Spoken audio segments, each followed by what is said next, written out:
Today in the crypto space, the sell-off continues. Bitcoin coming down to about 82,500, down approximately 6%, and Ethereum falling down to much lower levels, 2,200 it is for Ethereum. And the rest of the crypto space, these altcoins are bleeding out. Of course, dips everywhere. Solana, Cardano, Doge, and many others are falling to much lower levels. Guys, in today's video, I want to talk about the general market. I want to use Bitcoin as a leading indicator. But more importantly, I want to talk about one project, a project that is retraced back to the bottom of the range, and that project is called Aptos. So you know what? Let's talk about the news, let's analyze the charts, and let's strategize to capitalize.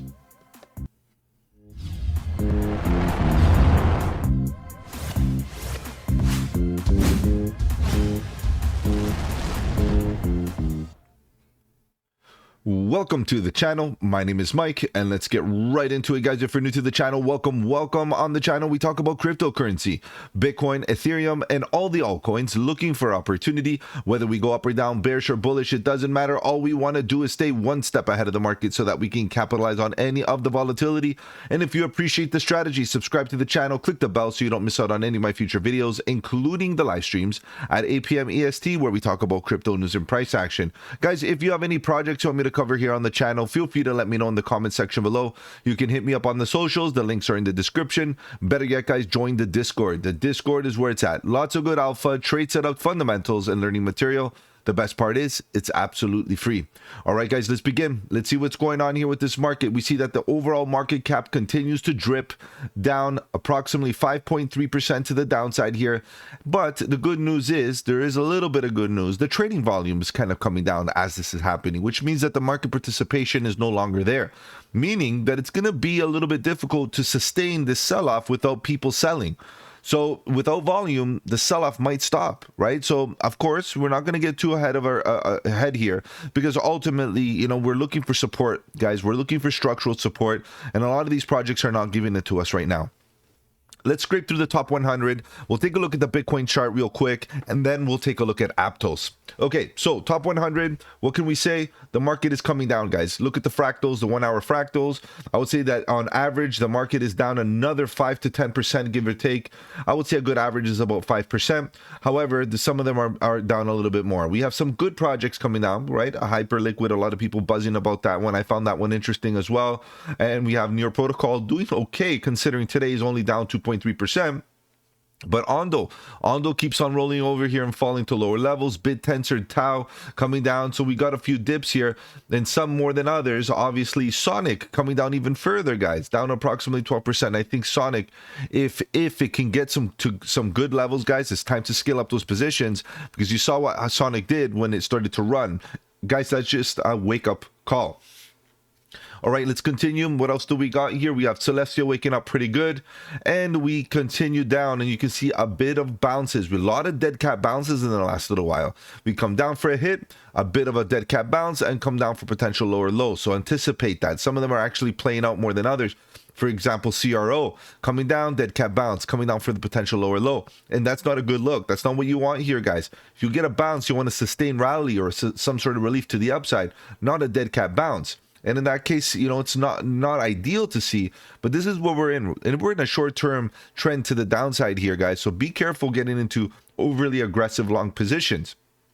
And as you can see, we have a lot of projects still rolling over, okay, guys? So be careful here. We have Barachain getting a nice pop to the upside. That's 10%. But I believe that a lot of it is based on the hype, the fact that it's new and you know, it's getting a lot of eyes right now, mind share. But the reality is, guys, if any project is going against the overall trend, the overall consensus, as you can see, lots of red, consider that an anomaly. Consider that an opportunity to de-risk, because eventually, if the market continues falling, there's no chance that Barachain or any other project out there is going to sustain a upwards trending price action while the rest of the total market cap, the total crypto space rolls over. Okay, guys, so keep it in mind. All right, guys, I know you're here to talk about charts, so let's begin. Let's see what's going on with Bitcoin, because at the end of the day, Bitcoin as a leading indicator could give us that indication if we're coming down much lower. As you can see, Bitcoin broke down. Let's take a look at this in a little bit more detail. So the bigger issue here is that, we are seeing that we broke horizontal structure here. Was very important to hold the 92,000. We broke below as the thesis suggested. If we come down, we're making lower lows and we're making a change of character to the downside. Achieved, guys, pretty much achieved. A confirmation would be great. Obviously a back test, a lower high, another lower high coming in from here, maybe more or less getting rejected right around here. That would be fine, and then come down for another lower low. All very possible, guys, all within the realm of possibility and acceptability here, that we are in a bit of a downtrend here so that we can find some support. And the reason why I say this, because the daily is not giving us any support right now. No signal of support. In fact, we got 3 candles to the downside. We are broken below the 200 daily EMA, as you can see, and it looks like we're going to close the daily candle tonight. Obviously tonight, guys, I will be live at 8 p.m. EST talking about crypto news and price action, so feel free to join. It's a great time and place for you guys to make requests on any projects you want me to look at. All right, guys, so this is the thing here. We see Bitcoin coming down. This is the target down here, more or less. I would say $73,000 is the actual target, unless we get something other than, straight down. If we get some choppy price action here, if we get some sort of structure, I'm down to go long.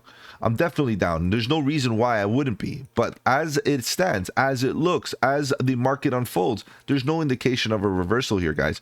So I'm going to have to be very critical and wait for the 73. Now, there is the CME gap, which begins right around 80 and ends, I think, right around 77, right around the zone. It could be that it gets filled and gets the fattest bounce to the upside. Okay, and we have to understand there's a lot of confluence with this area, given the fact that we have a lot of liquidity over here on these horizontal levels to act as support right into this zone. So this is what I'm really looking forward to, is to see a reaction right around here. Now, like I said, it doesn't have to happen. We could definitely get a pivot point structure right into here.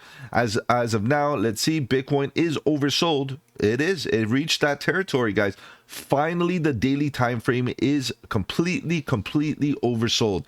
We've been waiting patiently for this opportunity to see the momentum reset. Now, guys, game on. Now it's time to look for that support in that pivot point structure. If we start to see class A bullish divergence here on the daily, if we start to see it on the 4-hour, if we start to see, inverse head and shoulders, cup and handle, Adam and Eve, W formation, anything like that, we are meant to start DCing, because ultimately this is a full reset of momentum, and then all of a sudden we start to get overbought, oversold to overbought, overbought to oversold, and then again, wash, rinse, repeat, overbought, oversold to overbought, and we get at least a bit of relief. If not, maybe a higher high, guys. We don't know.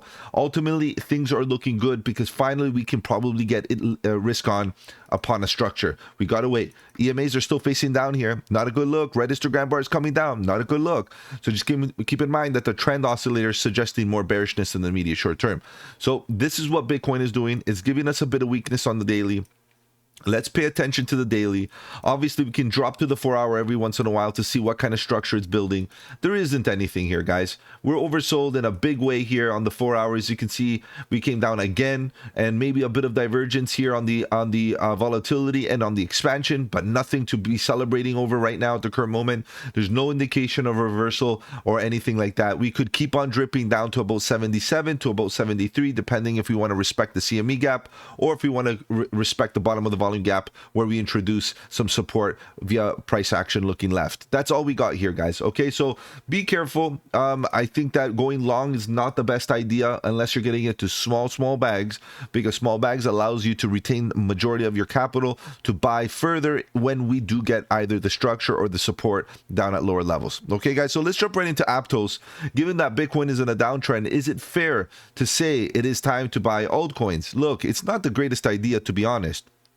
However, when you do see some good price action, some good horizontal supports, I do understand and I do feel the need to take a bit of risk, because ultimately there's no other levels here for Aptos to take the risk. If you bought into here, congrats. It ran up. We identified the bearish divergence. We identified this level. Get in, get out. Take some profits, retrace. Then we came back to the bottom of range again. Did you buy into this level? Of course, you buy in, good risk to reward ratio, bounce, straight up, back to the horizontal line. Did you take profits? Congrats. All right. Then we come back down again. Inverse head and shoulder, green arrow, broke the neckline, broke the structure, change of character to the upside. respected the trend line, diagonal trend line. Did you take profits? Congratulations. If you didn't, look where we are right now, guys. And you're probably thinking, why again here?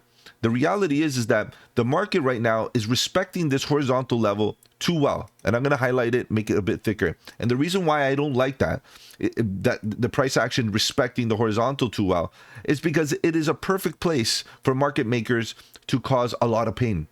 You know, if everybody's going to keep on going long right down here and keep on going long, what do you think the whales are going to do? They're going to come and manipulate that level to get people absolutely wrecked. So at this current moment, I am worried that it may fall and really hunt some of this liquidity looking left right into this level, because really people are getting too confident with this. I can imagine how many people might be getting in here. We're actually picking up a bit of volume right now as we speak right into this level.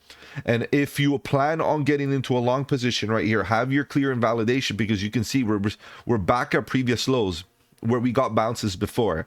So we have to understand that these are opportunities at this level, but the structure needs to present itself in a very healthy way. Look how beautiful this was.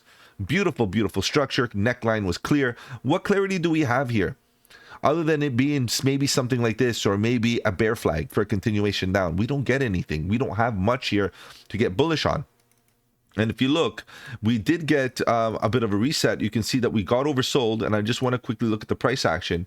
You can see this got oversold, but the price keeps on dripping. So what I really like here on the daily is, in fact, we're getting a class A bullish divergence already on the daily, whereas Bitcoin just got oversold really in the last 24 hours. And this thing's already oversold and printing class A bullish divergence. In fact, 3 drives of class A bullish divergence. Okay, let's make it 2, because this, we can't include the wicks. We're going to exclude the wicks better, but it's still a nice divergence. Price action's coming down while momentum's going up. That's class A bullish divergence. And I like these EMAs right now. They're still green. EMAs are facing up, green histogram bars to the upside. It does look like it may want to roll over, but there's no evidence of that yet. So maybe a bit of a bullish stance here is not bad of an idea, but at least we have a clear invalidation. The invalidation is below these lows. Now, do we include the wicks? Yeah, if you include the wicks, the risk to reward ratio is not the greatest. Let me show you what I mean. Let's say you enter here and you include this wick.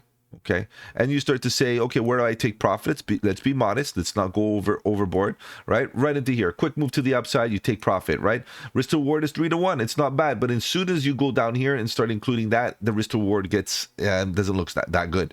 Okay, so either you're going to start getting in higher time frames and taking risk based on the fact that you're expecting it to run really hard, and it could be that it runs all the way down back to $13, maybe $12 or something like that. All is possible, but statistically speaking, we can see that there's a bit of resistance here, and we would want to exit our positions right around here, especially if you're doing a leverage play. So risk to reward ratio, including this wick, is not healthy. So what are you going to do about it? Are you going to take the trade or not? Now, you could still take the trade, but put the stop loss below, or you can wait for a better entry. Let it fall a little bit, maybe come down closer to the horizontal support, maybe get down to filling this little wick and improve your risk to reward ratio that way. It may mean that you might not get your entry. It may mean that you're going to have to sit out and just maybe buy spot, right? In that case, if there's a drawdown, it doesn't hurt that much because there's no liquidation. But ultimately, we do see a class A bullish divergence at the horizontal level of support that was respected many, many times. Now, do we take the risk? I would say if you're going to take some risk here, you have to anticipate that the market makers are going to kind of want to come down further and maybe get a few people wrecked right into this level. And if that's the case, you're going to have to buy the dip or cut yourself off and then reaccumulate at the next level of support, okay? Which we're very close. This is the issue here, guys. We're so close that it's very healthy right now just to accumulate spot, slow and steady. Do a 30-30-40. I would buy a little bit here, buy a little bit at 460. So buy at 520, buy at 420 or 460, buy a little bit more down here just in case we come down to $4, which would be the actual liquidity level of the past from December 22 to 2022, which is old data, but there are some people still holding, believe it or not. Okay, but I wouldn't think that it would be a lot. The majority of those guys took profit. So what we have to understand is that the majority of what we're trading is based on these bottoms right here, and it's a very emotional, psychological level at the current moment. So I'm anticipating a bit of a bounce soon, sooner than later. Okay, guys, so this is the time. Once you see oversold conditions, and now that Bitcoin is pretty much oversold, it's very likely that some of these altcoins start to slow down, given that they've already sold off significantly and there's a lot less sellers in comparison to the buyers, and eventually that will shift. When there's no more sellers, the price doesn't come down, and as the price stops coming down, people start getting interested because it starts to form structure, and then people start, you know, bidding bullish, and then bullish bids come in and we start moving to the upside. And that's how bottoms are formed from a psychological perspective, and that's basically what we got to wait for, guys. Wait for a bit of structure, DCA nice and slow all into this range, and we should do pretty good. Oscillators, okay, they're not bad. Like I said, if you look on the 4-hour, again, we're looking for a bit of volatility before we actually break out of this downward sloping channel or downward sloping range, as you can see, and breaking through this volume gap, breaking above 656 is that opportunity to see the price snap to about $8, $8.25, maybe $8.50 more or less, and start DCAing out, DCA in and DCA out. That's the only way to do it, guys.